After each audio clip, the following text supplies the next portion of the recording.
What up, Fight World? It's your boy Ego, and I'm back with some more boxing. Boxingego's What's Next, Gary Russell Jr. edition, and I want to talk about it. Now, before I start, I have to say this. By far, out of all the sports that I watch, which is a lot, I would say boxing probably has the poorest sports. Because other sports, a lot of them are team sports, so you really can't necessarily point the finger on one person. It might have been the defense that lost the game, might have been the offense, maybe the quarterback, but it might have been a combination of things. Boxing, if someone gets their ass whooped, they get their ass whooped. And it's just so funny. Some of y'all motherfuckers remind me of the people, like when I used to play Madden on PlayStation and stuff, I got pretty good, and I would serve some people online, and sometimes I get my ass beaten Madden too. But the people I would serve, they would start doing these desperation. It'd be fourth quarter. They hit the 2-minute warning. They're down by 21 points, 3 touchdowns. And they'll start doing these desperation moves like onside kick. They'll go for it on 4th and 26. And I'm just like comfortable with the 21-point lead. And they would start doing all this crazy shit. And none of this shit would work because obviously I could tell they're going deep or doing this crazy Hail Mary shit, right? And none of that shit works. And then all of a sudden, there's like 40 seconds left to the point where they know there's no way in hell they can win this game now because they're down by 3 touchdowns and they only have 40-something seconds left, right? What do? This user has left the game, and then they just disconnect and log off and say fuck it because they know they can't. So they don't want to wait till the stats come up and all that. They just eject and leave the game like fuck it, I'm out. Because they know there's nothing they can do. And that's what reminds me of these boxing fans. A lot of these boxing fans, man, you got fighters. Next Transformer movie, Michael Bay, he needs to put some of y'all fans in here. Some of y'all boxing fans. Because y'all the real Transformers. I have never seen people transform so fucking quick. Like, you got Gary Russell Jr. going up against Johnny Gonzalez, the champion. And people, and it's not just this fight. This is just one of the examples. But people before the fight were saying that Johnny Gonzalez was going to sleep and stretch Gary Russell Jr. They said, oh, he lost to Lomachenko. I'm picking Gary Russell to lose by knockout. I think Johnny Gonzalez is going to get him. You know what I'm saying? All of a sudden, the Transformers come. Sam, there's much you don't know. The Transformers comes in and kicks in. That's not what happens. It is pretty much the opposite of what happens. Gary Russell pieces the fuck up out of Johnny Gonzalez. All of a sudden, Johnny Gonzalez, he had no legs. He was a shot fighter. Like, come on, man. But as far as Gary Russell Jr., now, I take on my channel, and when I do these like fights and what's next and all that, I really try to analyze it. By beating Johnny Gonzalez, that doesn't stipulate he can beat Vasyl Lomachenko in a rematch. And Vasyl Lomachenko, if you watch my channel, I even compared him to, I said he has pieces of, search the video, and you know what I'm saying? It's a video I did a while ago. I said he has shades of Floyd Mayweather, Willie Pep. He's an awesome fighter. If you know anything about me and follow me, you know that I rate him very highly, and I like Vasyl Lomachenko. Actually, in Denver, got a chance to meet his people, and I learned crazy things about him. Like they say Lomachenko does 160 pull-ups or something ridiculous, and he's a real athlete. So to me, Gary Russell Jr.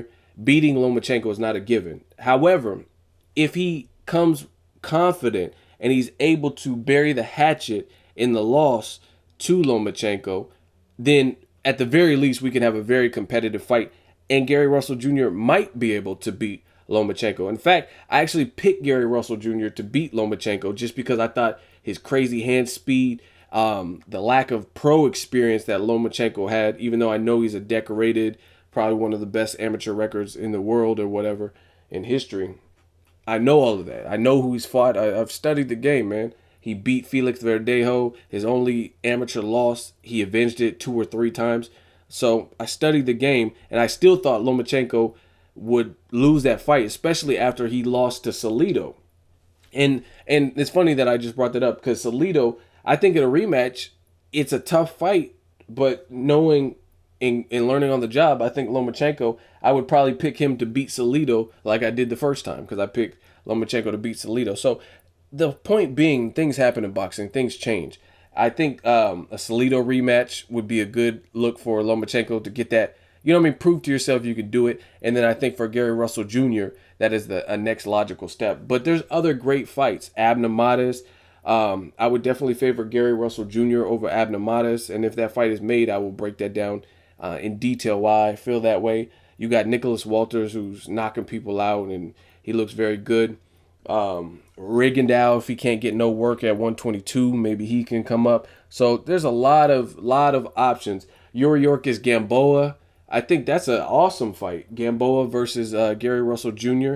Maybe even Gary Russell Jr. versus Nonito Donaire, who also won today. So I mean, these are all fights that at some point in time I've liked and fancied. I think Gamboa, if he can get his confidence back and shake off the cobwebs from the Terrence Crawford loss, that's another good fight. You got two athletic speedster kind of guys. So for me, that's what I hope is what's next. I hope we see Gary Russell Jr. in there with someone respectable, even a Jesus Cuellar, who I don't think he's fundamentally sound, but he's a tough Argentine with power. So, I mean, that can complicate anybody's night. And to me, I don't think Cuellar is going to go in as shell-shocked and gun-shy as, for whatever reason, Johnny Gonzalez did. Even if he's getting touched up early, even if he's getting beat to the punch and beat by Gary Russell Jr.'s speed, I think he's just a little bit more rugged and maybe a little bit more willing to go out on his shield than Johnny Gonzalez was. In the end, Johnny Gonzalez still went out on his shield, but you can't fight scared. And to me, Johnny Gonzalez was kind of fighting scared. He looked very apprehensive to throw, to let his hands go. Like, you forget, like, speed could be negated by timing. You know what I'm saying? Johnny Gonzalez, I don't know. He's taller. He probably had a longer reach than Gary Russell Jr. I get it. He's athletic and speed, and you have to get it down, but you can't let that break you. You have to stay focused. And if I was Johnny Gonzalez, I'd be like, man, I got this killer power, so I'm just going to keep at it. So, you know what I mean? You have to have confidence. I don't think Johnny Gonzalez had the confidence for whatever reason. I heard some stuff behind the scenes, and I'll keep that in a personal text conversation that I had. But my dude knows who, if he's watching this, I know he knows what I'm talking about. But anyway, yeah, I just don't think Johnny Gonzalez was confident in his ability, and it showed. He seemed like he was fighting timid or fighting scared. This is not the sport you want to be in, fighting scared. So for me, Gary Russell Jr. has a couple of different options. Hopefully he chooses the right one. Just like someone respectable. Abner Mares, Cuellar, Nicholas Walters, Rigondeaux is a threat no matter what division he's in, you know, within reason. Vasil Lomachenko rematch. I think that would be, at the very least, it would probably be a better fight. Orlando Salido, he's tough, he's game, he has power. These are all good fights. So let me know what you guys want to see next from Gary Russell Jr. and stop hating. Just give the man credit.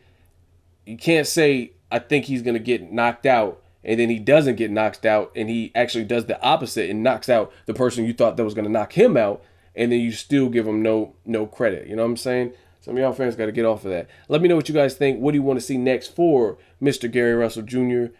Probably one of the fastest, him, Amir Khan, Pacquiao, Mayweather. Them some fast motherfuckers. Let me know what you guys think. Make sure you like my video as always. Hate, comment, and subscribe. Till next video, it's Ego signing off.